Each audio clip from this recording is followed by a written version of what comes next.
Connecting with archaeology provides you a sense of identity and connects Qatar to the rest of the world. By making this event, we promote and encourage not only the states but also the public and all the communities around Zubarah to protect their marine and cultural heritage, underwater cultural heritage.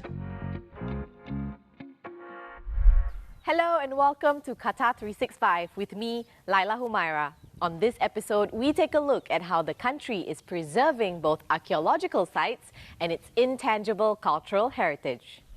Let's first start here at the northern tip of Qatar in a village called Ain Mohammed. As I found out, it's one of a few dozen historical sites where researchers are conducting excavations to dig into the history of the early Islamic period. In the study of human history, nothing comes quite close to the thrill of discovering an ancient site. Dr. Robert Carter is leading the research at Ain Mohammed excavation site. What he and his team have found tells a fascinating story about the area in Qatar's history. Well, there were definitely people living here, so they were not only undertaking production activities, they were also living around the factory as well, because we have their food remains in little hearths, cooking places. In fact, we have evidence from the site that they were growing crops. So we have a settled population, and they're farming, and they're making textiles. And they're in Qatar. In the last 15 years, Ain Mohammed has been one of more than 30 sites identified by Qatar Museum's archaeologists, giving a glimpse of how life was like in the 19th century. But more recent findings have indicated that these sites existed way before then, between the 7th and the 9th century, which was also the time period that witnessed the birth of Islam in the Arabian Peninsula. Qatar Museums launched the Landscapes of Faith project to trace the intersection of when Christianity and Islam first overlapped. So far, we haven't found any good evidence either way for whether the people at the sites that we're excavating are Christian or Muslim. But what we have found is some very interesting facts about the activities they were performing, the lives that they were leading, and the connections they had with the outside world. After 2 excavation seasons, Dr. Carter and his team have collected a few pieces that make up the human history puzzle. We have a complete grinding stone, 2 halves of a rotary quern, we call it, still together in position, which is very unusual. We have several finds relating to textile production. We have spindle whorls, which are weights, and we have spindles, brass rods, which are used to spin. So we believe they were producing wool on this site. Here we've got a very nicely made basin with a nice lip, with gypsum plaster, and a drainage hole going through into a pit on the other side. And the pits where these basins empty out tend to be filled with this ashy sediment, which is one of the reasons we believe that they were washing something, probably a fleece, in ashy water to clean it. Among the finds was also this, the skeletal remains of a small dog in one of the rooms. While it's yet to be dated, it could indicate domestication of pets or perhaps the owning of sheepdogs. Every year, the museum holds an open day. It's a chance for the public to experience, explore, and learn about the excavation site. We have a group of people that can excavate with us, they can sift the finds and the spoil that we find, they can wash pottery, they can take some photography. So it's a very hands-on day. Connecting with archaeology provides you a sense of identity and connects Qatar to the rest of the world. Angie Altham grew up watching Indiana Jones movies, so signing up to such an opportunity was a no-brainer. It was my first time here, and I found it fascinating, just digging, finding, and all these. And there is a very ancient and vibrant history in Qatar. Beginner's luck was on her side as Angie found a piece of broken pottery that looks like what the archaeologists are looking for. The team thinks they've only scratched the surface at Ain Mohammed and are hopeful that future digs will bring them more artifacts to help solve the mystery of Qatar's earliest dwellers.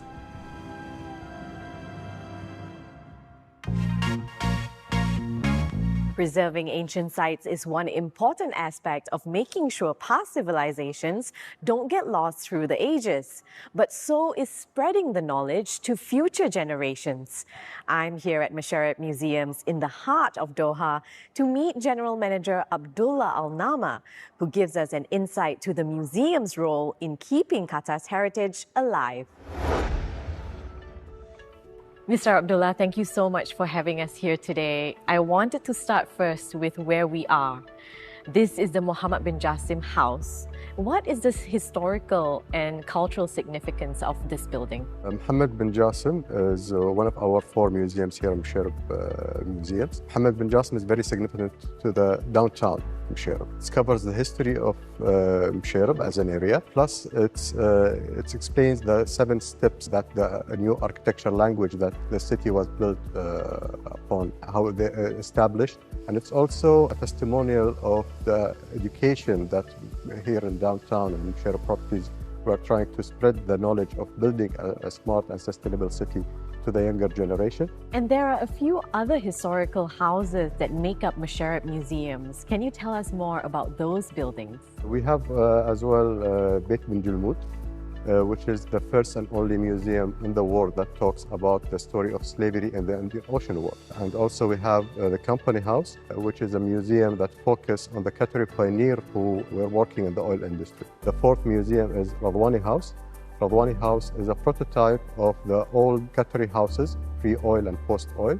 The 4 museums, the 4 stories, actually it's a social and economical study of the history of Qatar in the past 120 years. So what are the ongoing outreach programs that you have at the museum right now? With Musharraf Museums, maybe it's not your traditional kind of museum. You focus a lot on the narrative. It's a narrative storytelling museums, more than artifact-based museum. For example, we have bi-monthly, very active program, which is the Science Cafe, in collaboration with Sidra, for example. We have a research program with Hamad bin Khalifa University. So we try to diverse our offering, because lots of initiatives happening here in Qatar.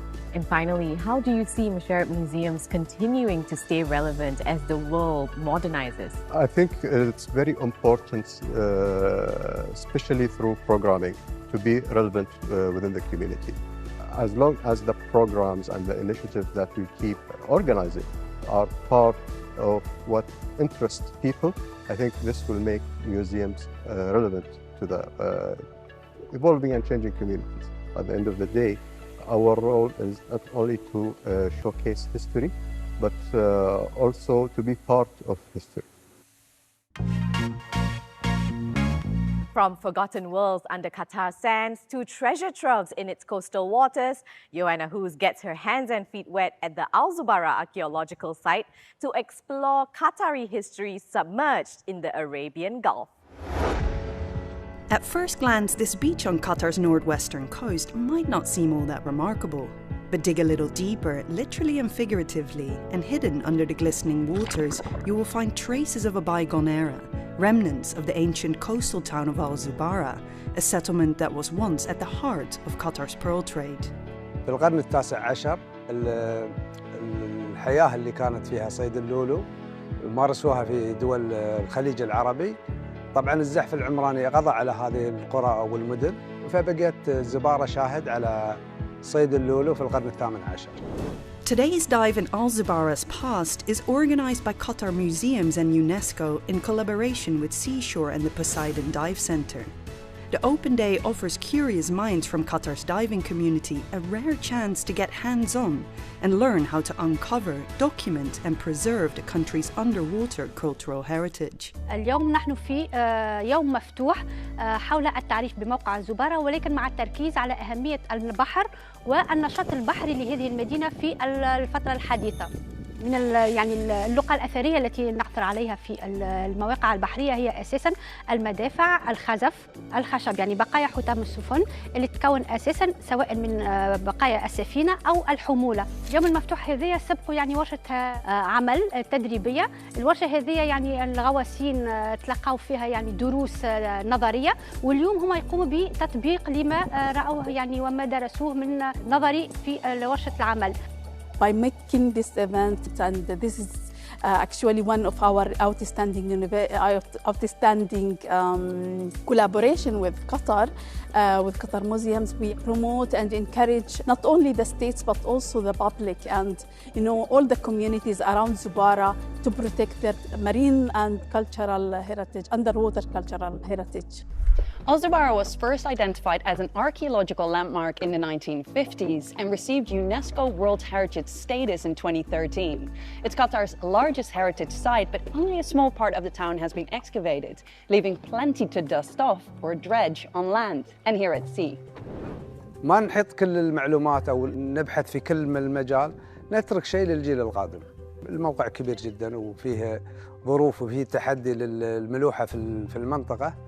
ونطلق مشاريع اللي هي أو نشارك الموقع في التعليم وفي الخطة الاقتصادية في الدولة في السياحة، وكل ما توفرت المعلومات أعطى الموقع أهمية كبيرة للزائر وللتعرف على هذه المنطقة.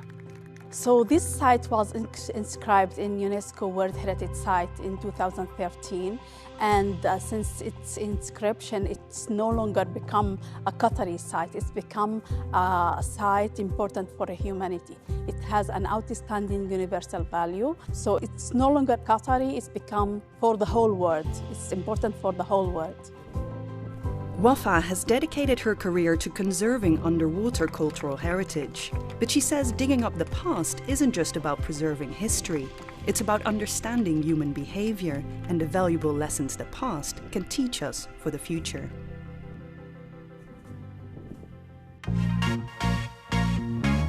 Uncovering secrets of the past and preserving treasures from ancient civilizations are the strongest reminders that as Qatar modernizes, its commitment to staying true to its roots is as unwavering as the artifacts that have survived hundreds of years. We hope you've enjoyed this episode, but that's all the time we have for now. For more, check out Euronews.com and connect with us through our hashtag. Thanks for watching, and we'll see you next time on Qatar 365.